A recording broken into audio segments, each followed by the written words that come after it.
The day of my brother Landon's wedding, I walked into the cathedral carrying a gift that would destroy his perfect new life forever. As I watched him stand at the altar with Celeste, the woman who was supposed to be my wife, Fi smiled, knowing that in exactly 10 minutes, their fairy tale ceremony would become their worst nightmare. You see, 6 months ago, Landon didn't just steal my fiancée. He stole my entire future, my business partnership, and my trust and family. He thought he was clever, playing the caring brother while secretly seducing the woman I loved. He thought he'd won everything, but as the wedding march began, and hundreds of guests settled into their seats, I placed my special gift on the bride and groom's table. Inside that elegant box was evidence that would expose every lie, every betrayal, and every dirty secret that brought them to this moment. My brother wanted a wedding to remember. I was about to give him exactly that before we jump back in. Tell us where you're tuning in from, and if this story touches you, make sure you're subscribed, because tomorrow I've saved something extra special for you. 3 months before that wedding day, I was the happiest man alive. Standing in the marble lobby of the Belmont Hotel, adjusting my navy suit one last time, I was about to propose to the woman of my dreams. Celeste Finch had been my everything for 2 years, brilliant, stunning, and the kind of woman who made every room brighter just by walking into it. The engagement ring in my pocket had cost me 3 months' salary from Sterling Innovations, the tech consulting firm I'd built from nothing. A princess-cut diamond surrounded by sapphires, exactly like the one she'd admired in that jewelry store window 6 months ago when she thought I wasn't paying attention. But I was always paying attention to Celeste. Every little detail, every smile, every dream she shared with me over late-night dinners in my downtown loft. Tonight was supposed to be perfect. I'd reserved the rooftop terrace at Belmont, the same hotel where we'd had our first official date, the same place where she'd laughed so hard at my terrible jokes that wine came out of her nose, and I knew I was falling in love. The sunset would be spectacular. The champagne was already chilled, and the photographer was positioned discreetly in the corner to capture the moment she said yes. My brother Landon was supposed to meet us here. It's my business partner and best man-to-be. He'd helped me plan every detail of this proposal. He'd been the one to distract Celeste while I met with the jeweler. He'd been the one to suggest the Belmont, knowing how sentimental Celeste was about meaningful places. He'd even offered to arrive early to make sure everything was perfect. But as I stepped off the elevator onto the rooftop terrace, expecting to find my brother setting up the surprise, I found something else entirely. Celeste was there, all right. But she wasn't alone. She definitely wasn't waiting for my proposal. She was pressed against the railing, her arms wrapped around a familiar figure in an expensive gray suit. Their kiss was passionate, desperate, the kind of kiss that spoke of secrets and stolen moments, the kind of kiss that shattered worlds. The man holding my fiancée, running his hands through her auburn hair like he owned her, was my brother Landon. I stood frozen, the engagement ring box slipping from my numb fingers and clattering onto the stone floor. The sound echoed across the terrace, sharp and final. They broke apart instantly, guilt and panic flashing across both their faces. Celeste's lipstick was smeared, her hair disheveled. Landon's tie was crooked, his carefully styled dark hair mussed. From her fingers, Uriel Celeste breathed, her voice barely a whisper. We, ... how long? The words came out of me like broken glass, cutting my throat on the way up. Landon straightened his tie. And for a moment, just a moment, I saw something that made my blood run cold. He wasn't panicked. He wasn't scrambling for explanations or begging for forgiveness. He looked relieved. 6 months? Landon said simply, his voice steady and calm. Since the company retreat in Aspen. The company retreat where I'd been sick with food poisoning and had to send Landon in my place to represent Sterling Innovations. The retreat where Celeste had gone as the event coordinator for Morrison Events, the planning company she worked for. The retreat where she'd come back glowing and happy, telling me how wonderful it had been, how much she'd learned, how grateful she was for the opportunity, how grateful she'd been to my brother. Uriel, please, Celeste stepped forward, her green eyes filling with tears. Let me explain. It wasn't supposed to happen. We tried to fight it, but what? I laughed, a harsh sound that didn't belong to me. But you fell in love? But it just felt so right? But you couldn't help yourselves. Landon moved protectively in front of Celeste. In that simple gesture, my brother, shielding my fiancée from me like I was the threat, nearly brought me to my knees. Look, Uriel, Landon said, his tone taking on that patronizing quality I remembered from our boyhood. You're upset, and I get it. But Celeste and I, what we have is real. It's not some fling or mistake. We love each other. We didn't want to hurt you, Celeste added, her voice trembling. We know how this looks, but we never meant for it to happen. It just ... did. I bent down and picked up the engagement ring box, the velvet soft against my shaking fingers. When I opened it, the diamond caught the last rays of the setting sun, throwing rainbow patterns across the terrace stones. I was going to propose tonight, I said quietly. Right here where we had our first date. I had a speech prepared about how you were my future, my partner in everything. It's how I couldn't imagine building a life with anyone else. Celeste let out a sob, covering her mouth with her hand. I had it all planned out, I continued, my voice growing stronger, clearer. After the engagement, we were going to celebrate with champagne. Then we were going to call our families, tell them the good news.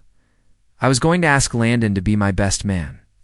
I looked up at my brother, this man who shared my DNA, my childhood, my business, and now my woman. I guess I was right about one thing, I said, snapping the ring box shut. You are going to be part of a wedding. The sound of the box closing echoed across the terrace like a gunshot. In that moment, everything changed. The man who had walked onto that rooftop, trusting, loving, naive, died right there among the shattered pieces of his future. What rose from those ashes was someone else entirely. Someone who understood that family meant nothing when ambition and desire were involved. Someone who realized that the people closest to you were often the ones most capable of destroying you. Someone who was going to make sure that betrayal came with consequences. As I walked away from the rooftop terrace, leaving my brother and my ex-fiancée in their bubble of stolen happiness, I began to plan. Not a proposal, not a future, not a partnership. I began to plan revenge, and it was going to be spectacular. To understand why Landon's betrayal cut so deep, you need to understand our history. We weren't just brothers. We were each other's everything, growing. Up in the rough neighborhoods of Millbrook Heights, we only had each other. Our father, David Sterling, was a construction foreman who drank away his paychecks and took out his frustrations on anyone within reach. Our mother, Sarah, worked double shifts at Mercy General Hospital as a nurse, trying to keep food on the table and the lights on. Most nights, she was either at work or too exhausted to notice the bruises David left on us when his temper flared. Landon was 3 years younger than me, but I became his protector from the day he could walk. When Dad came home drunk and angry, I'd hide Landon in our bedroom closet and take whatever beating was coming. When kids at school picked on him for his secondhand clothes and free lunch tickets, I fought them off, earning myself countless detentions and bloody noses. It's you and me against the world, Yuri. Landon used to whisper during those long nights when we'd huddle together in our shared bed, listening to our parents scream at each other downstairs. Brothers forever, right? Brothers forever? I'd promise, holding him until his tears stopped. When I turned 16, I got my first job at Henderson Tech Repair, a small computer shop in downtown Millbrook. The owner, an old man named Frank Henderson, saw something in me, a hunger to learn, to build something better than the chaos we'd grown up in.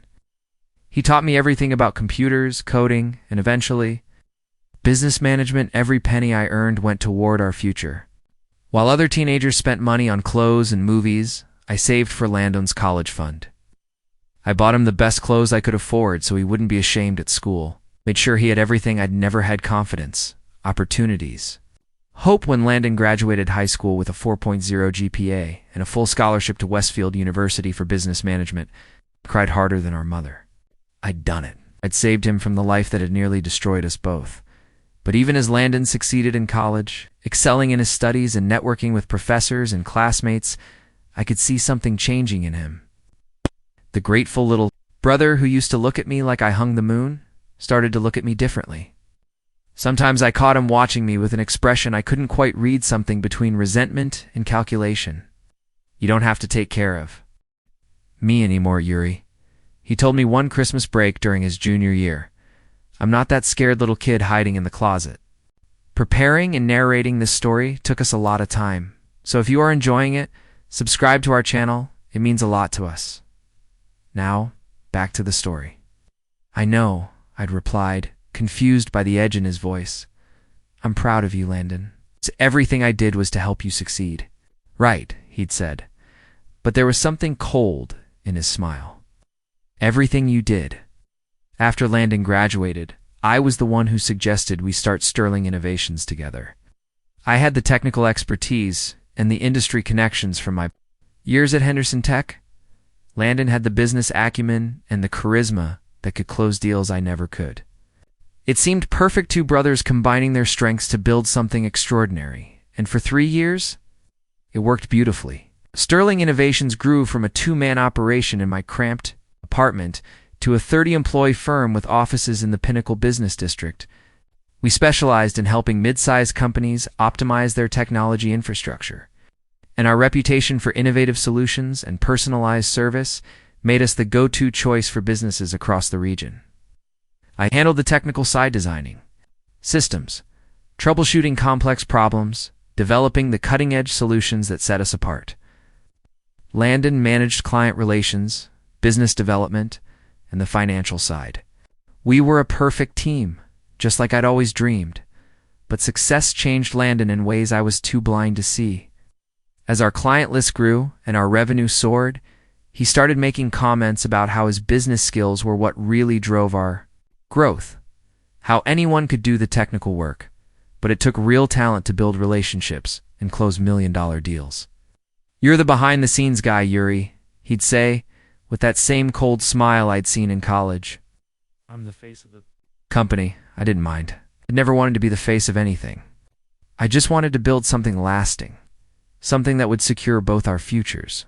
Besides, Landon deserved recognition for his contributions. He'd worked hard to develop those skills, and seeing him confident and successful made all those years of sacrifice feel worthwhile. It was Landon who suggested we hire Morrison Events to handle our annual client appreciation gala. "We need something sophisticated," he'd argued. "Something that shows we're not just another tech startup, but a serious player in the industry." That's how Celeste Finch entered our lives. I still remember the first time I saw her, walking into our conference room with her portfolio and that radiant smile that could light up a power grid. She was professional, creative, and had this way of listening that made you feel like you were the most important person in the world. When she presented her ideas for our gala and elegant evening at the historic Grandview Ballroom with custom lighting and live jazz, I knew she was special, but it wasn't just her professional skills that captivated me. Celeste had this genuine warmth, this ability to see the best in people. When I told her about growing up in Millbrook Heights, she didn't look at me with pity or judgment. Instead, she said, "That explains why you're so good at solving impossible problems. You learned early that there's always a solution if you're willing to work hard enough to find it." She made me feel proud of my struggles instead of ashamed of them. Landon was charming with Celeste from the beginning, but then again, Landon was charming with everyone. It was part of what made him such an effective salesman. I thought nothing of his jokes and compliments, his offers to personally handle her contract negotiations, his suggestions that we include Morrison Events in more of our corporate partnerships.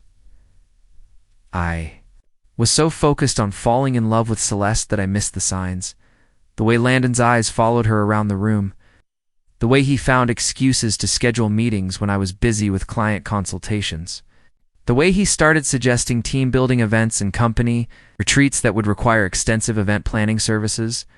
For 2 years, I lived in blissful ignorance.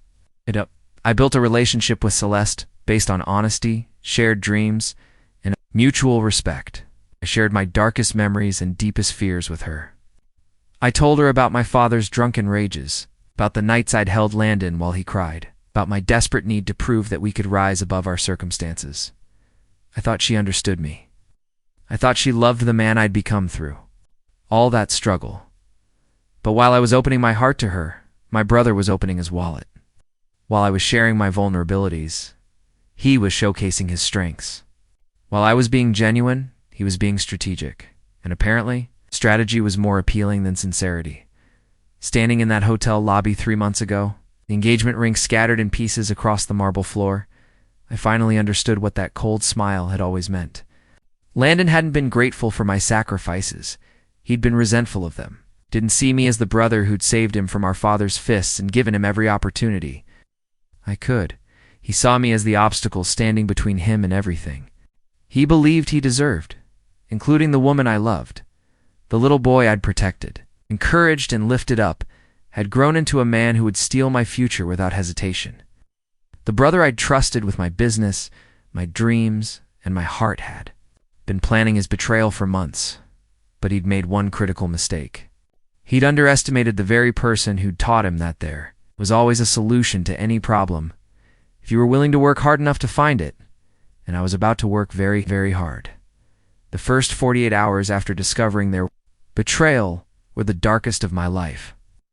I sat in my downtown loft, surrounded by framed photos of Celeste and memories of the future I'd planned, trying to process the magnitude of what had been stolen from me. But by the third day, something shifted. The grief began crystallizing into something far more useful.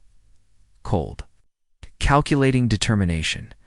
If Landon thought he could destroy everything I'd built and walk away unscathed, he was about to learn just how wrong he could be. I started with what I knew best: information gathering. Years of troubleshooting complex systems had taught me that every problem had a pattern, and every pattern could be traced back to its source. Landon and Celeste's affair was no different. I just needed to find the digital breadcrumbs they'd inevitably left behind. My first breakthrough came from an unexpected source: our company's expense reports. As the technical founder, I had administrative access to all Sterling Innovations' financial systems, including credit card statements and travel expenses. What I found made my blood boil and my resolve strengthen. The Aspen retreat where their affair had supposedly begun. Landon had upgraded Celeste's hotel room to the penthouse suite at company expense. He'd charged expensive dinners for two to our corporate account, listing them as client entertainment with Morrison Events. There were spa treatments, wine tastings, and even a helicopter tour of the mountains, all paid for with money I'd helped earn, but that was just the beginning. Digging deeper into our financial records, I discovered a pattern of suspicious charges going back 8 months. Private dinners at Michelin-starred restaurants, weekend getaways, 2 luxury resorts, even jewelry purchases from Tiffany & Co. that were somehow categorized as corporate gifts for potential clients. Landon hadn't just been stealing my fiancée, he'd been using our company's money to do it. Each discovery fueled my growing plan. I began systematically documenting everything: screenshots of expense reports, copies of credit card statements, hotel receipts, restaurant bills. I created a detailed timeline that showed not just the financial fraud, but the calculated nature of their deception. But I needed more than just evidence of corporate theft. I needed leverage that would ensure maximum impact when I finally revealed their betrayal to the world. That's when I remembered Fiancée read. Fiancée was an investigative journalist for the Millbrook Tribune who specialized in corporate corruption stories. We'd met 2 years ago when she was researching a piece about local tech companies supporting community development. She'd been impressed by Sterling Innovations' commitment to hiring from underserved neighborhoods like Millbrook Heights, and we'd stayed in touch through various industry events. More importantly, Fiancée had a reputation for being thorough, fearless, and absolutely brutal when it came to exposing hypocrisy among the city's business elite. "Uriel Sterling," she answered. On the second ring, her voice warm with genuine surprise. "It's been too long. What can I do for you?" "I have a story for you," I said simply. "Corporate fraud, family betrayal, and enough documentation to keep your editors happy for months." There was a pause, then the sound of papers rustling. When Fiancée spoke again, Her tone had shifted into full journalist mode. "I'm listening." We met the next evening at Café Noir, a quiet coffee shop in the Riverside Arts District where the ambient noise and dim lighting provided perfect cover for sensitive conversations. I brought 2 thick folders containing every piece of evidence I'd gathered, plus a thumb drive with digital copies of everything. Phelan reviewed the materials with the focused intensity of a surgeon examining a patient. Her green eyes grew wider with each document, and I could practically see her mental gears turning as she processed the implications. "This is explosive," she said finally, leaning back in her chair. "But I have to ask, what's your endgame here? This kind of exposure will destroy your brother's career and probably tank your company's reputation in the process. Sterling Innovations can survive the scandal," I replied. "I've already started transitioning our most important clients to new management, structures that don't require Landon's involvement. As for his career, I shrugged. That's his problem to solve." "And the woman, Celeste Finch? She made her choice," I said, surprised by how steady my voice sounded. "Now she gets to live with the consequences." Phelan nodded slowly, her expression shifting from professional interest to something that looked like admiration. "You know, when most people get betrayed like this, they fall apart or lash out immediately. You're playing chess while they're still playing checkers." "I learned a long time ago that the best revenge is success," I said. "But sometimes success requires removing obstacles from your path."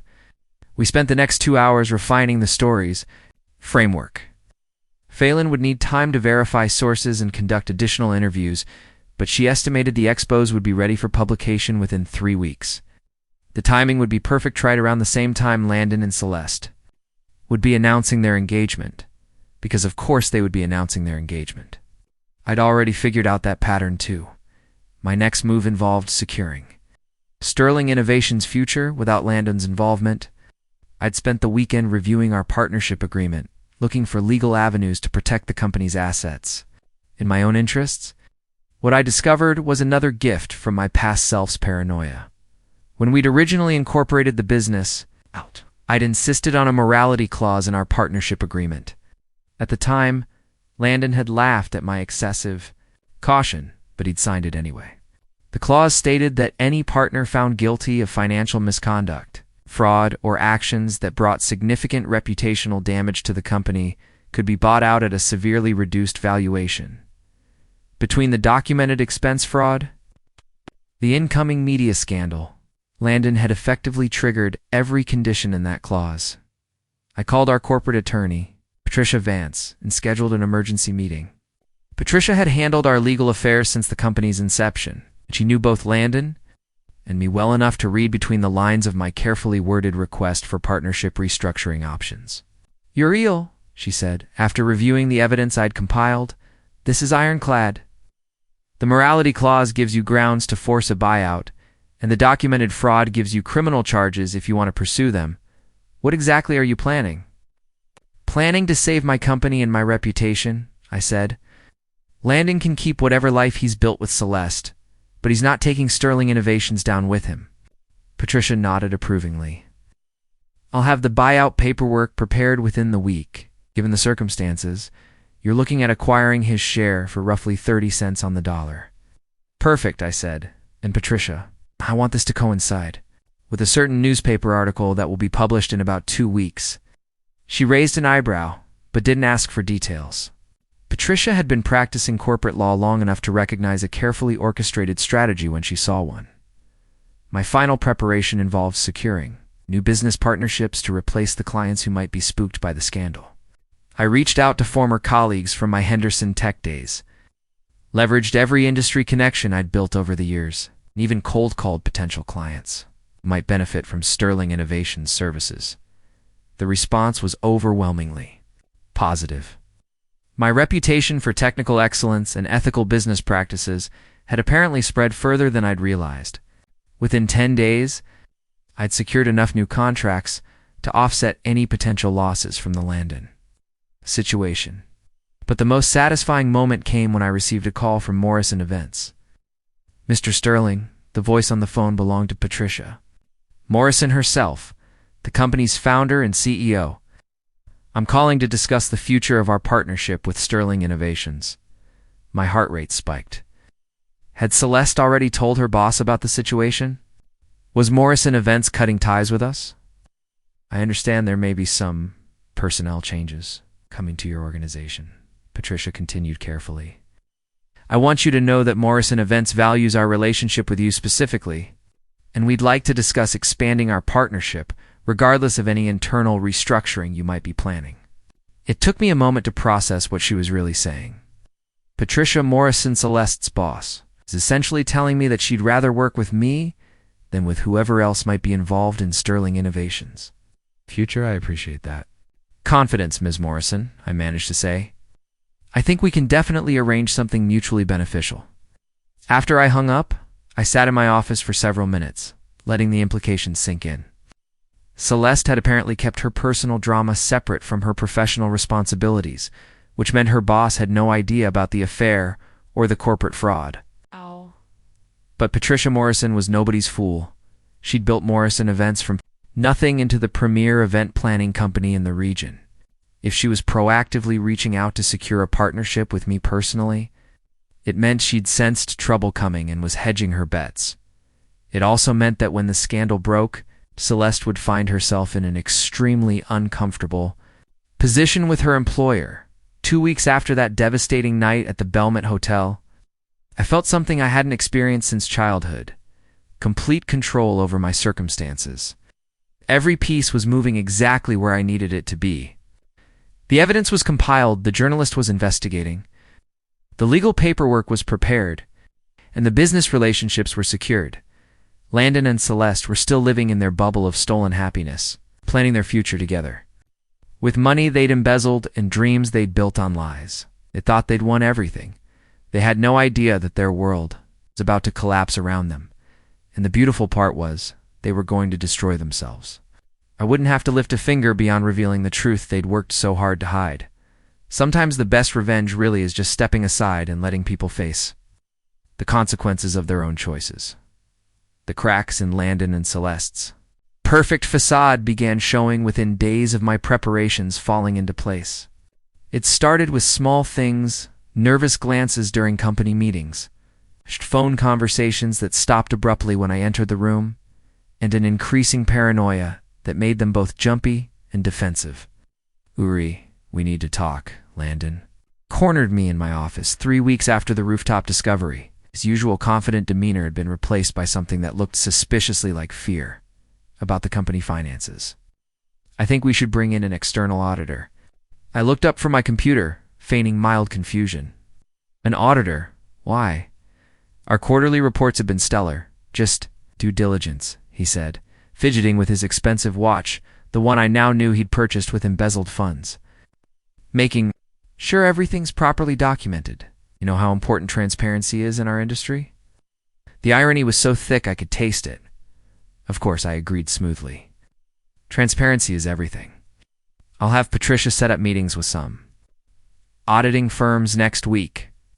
Landon's face went pale, but he nodded and left my office without another word. That same afternoon, Celeste showed up at Sterling Innovations unannounced, something she'd never done before our relationship ended. How she knows. She looked exhausted, her usually perfect makeup unable to hide the stress lines around her eyes. Is Landon available? She asked our receptionist, but her gaze kept drifting toward my office. He's In client meetings all afternoon, I said, stepping out to greet her. But I'm sure he can spare a few minutes for his girlfriend. The word girlfriend hit her like a physical blow. For a moment, her composed facade cracked completely, and I saw the woman I'd once loved, vulnerable, scared, and drowning in guilt. Uriel, as she started, then stopped, glancing around at our employees who were pretending not to listen. Conference. Room 2 is available, I offered. Curious despite myself about what she might say, we sat across from each other at the polished table, where we'd planned our future just months earlier. Celeste's hands shook as she spoke. Something's wrong, she whispered. Landon's been acting strange, paranoid. He thinks someone's investigating the company. He wants to know if I've told anyone about us.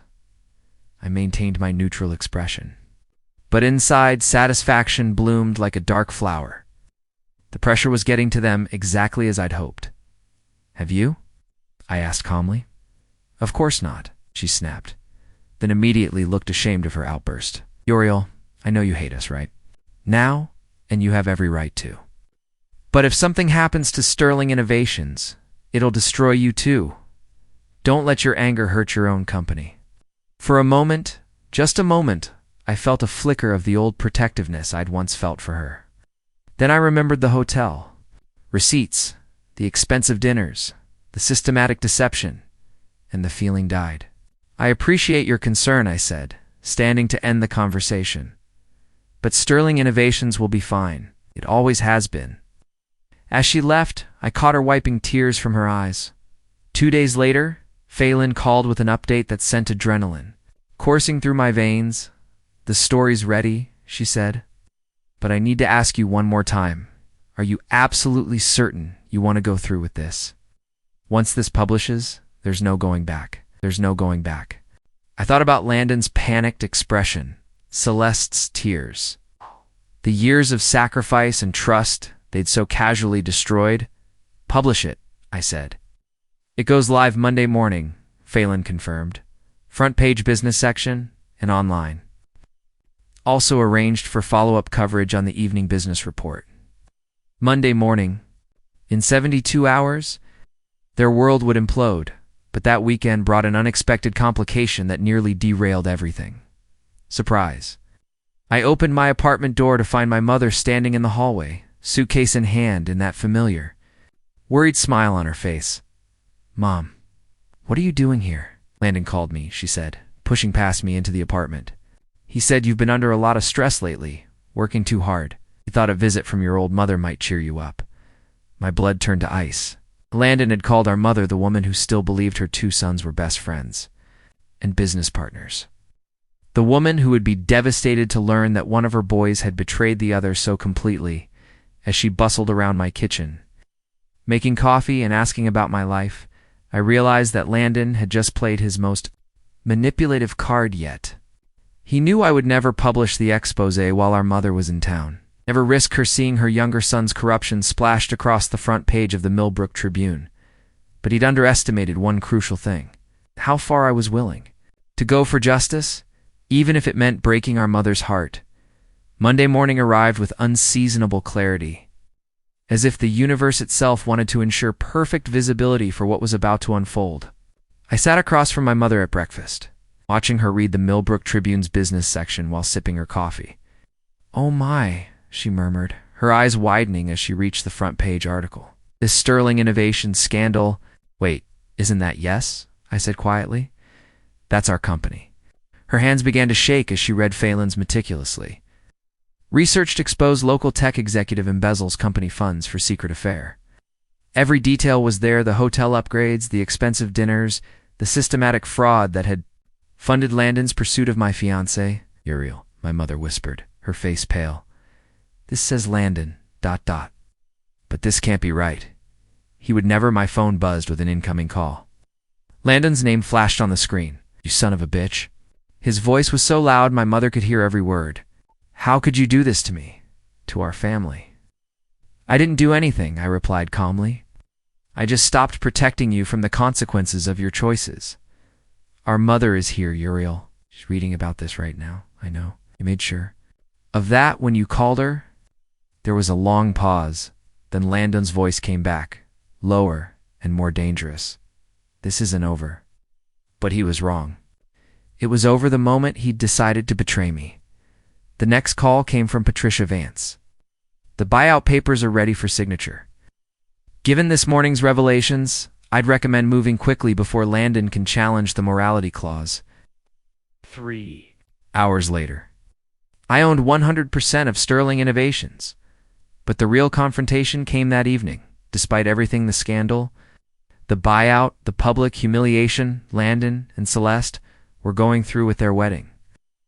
I learned this from Phelan, who'd been monitoring the situation for follow-up coverage. "They've moved it to a small ceremony at St. Michael's Cathedral," she reported.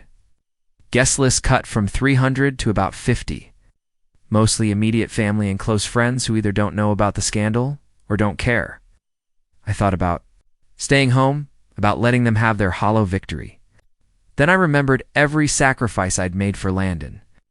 Every night I'd taken our father's beatings to protect him.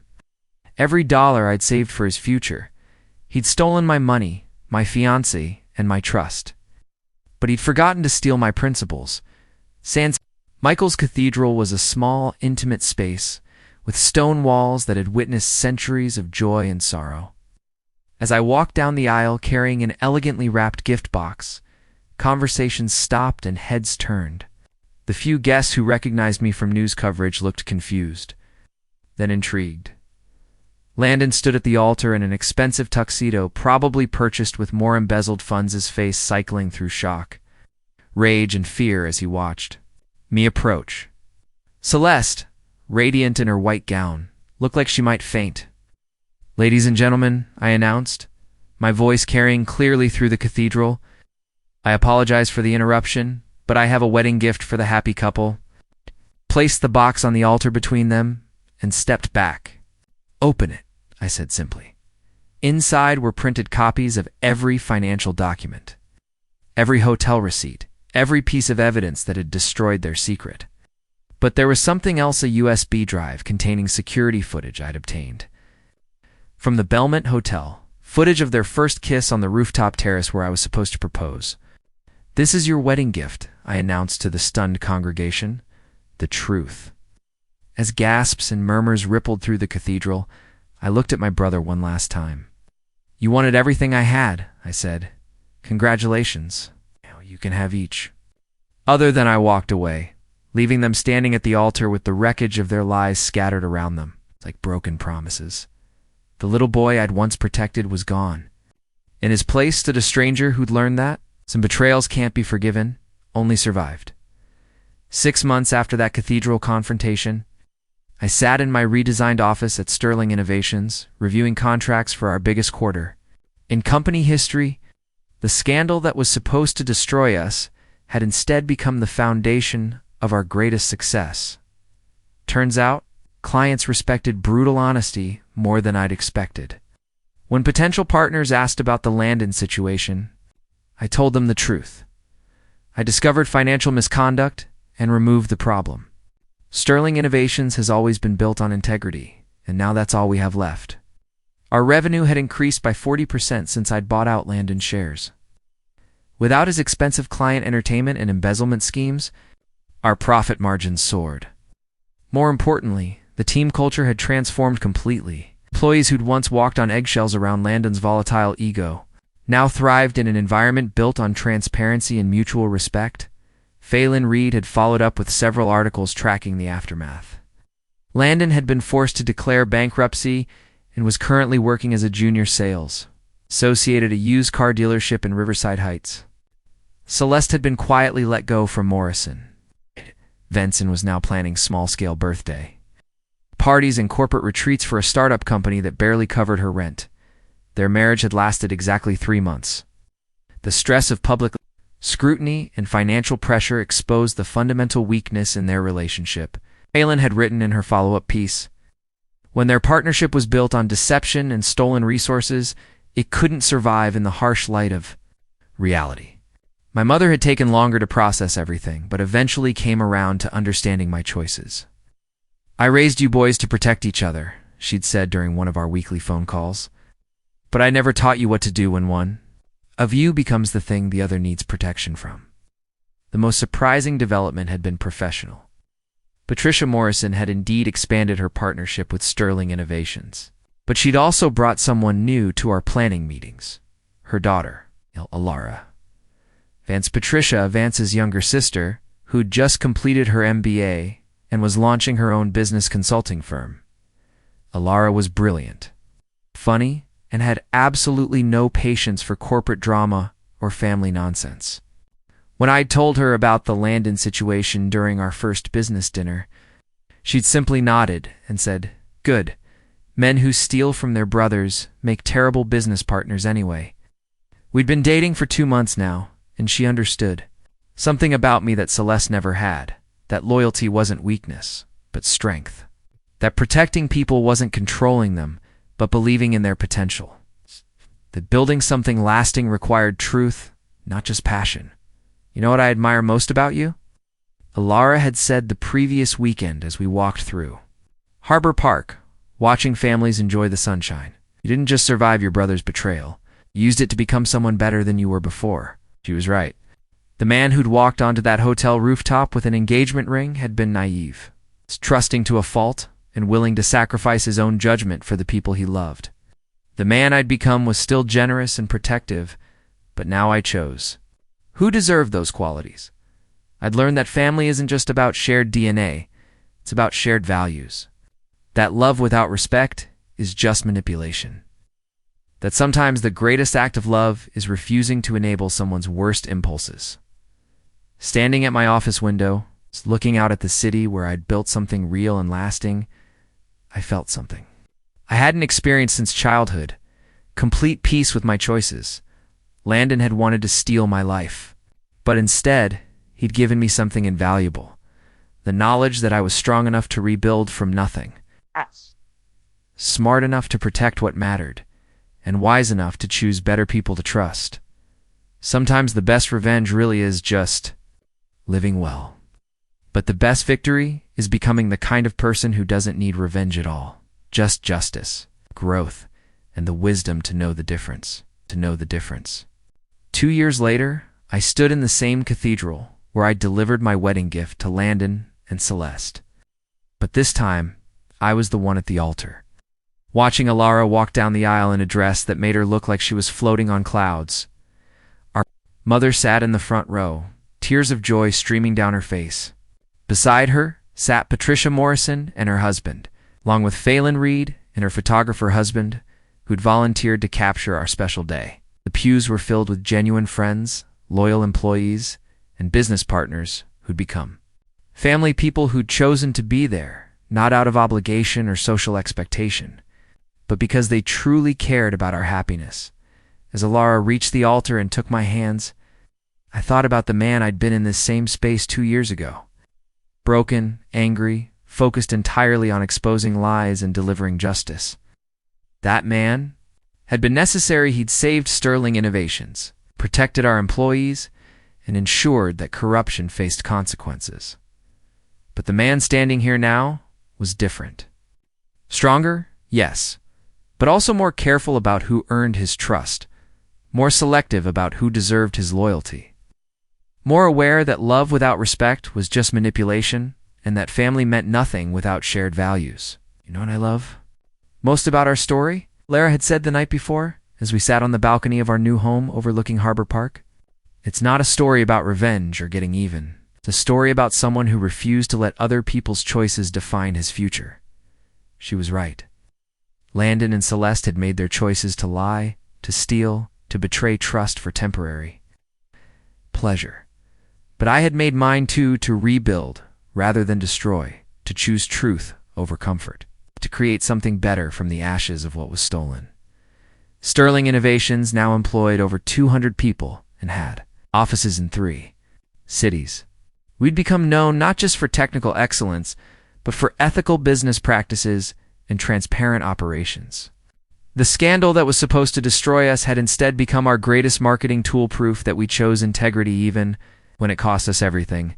As the officiant asked us to exchange vows, I looked into Alira's eyes and saw something I'd never seen with Celeste.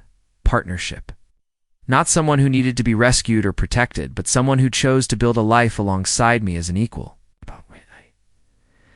I promised to choose us every day, I said, meaning every word. In good times and bad. In success and failure. In trust and in truth. Because that's what real love was. Not passion or convenience or shared history, but the daily choice to honor someone else's dreams while building your own. And as we kissed to seal our marriage, surrounded by people who'd earned their place in our lives, I realized something profound. The best revenge against betrayal isn't destroying your enemies. It's building a life so genuine, so successful, and so full of authentic love that their lies become irrelevant. Sometimes the greatest victory is simply refusing to let someone else's worst moment become your defining story. Up next. You've got 2 more standout stories right on your screen. If this one hit the mark, you won't want to pass these up. Just click and check them out. Don't forget to subscribe and turn on the notification bell so you don't miss any upload from us.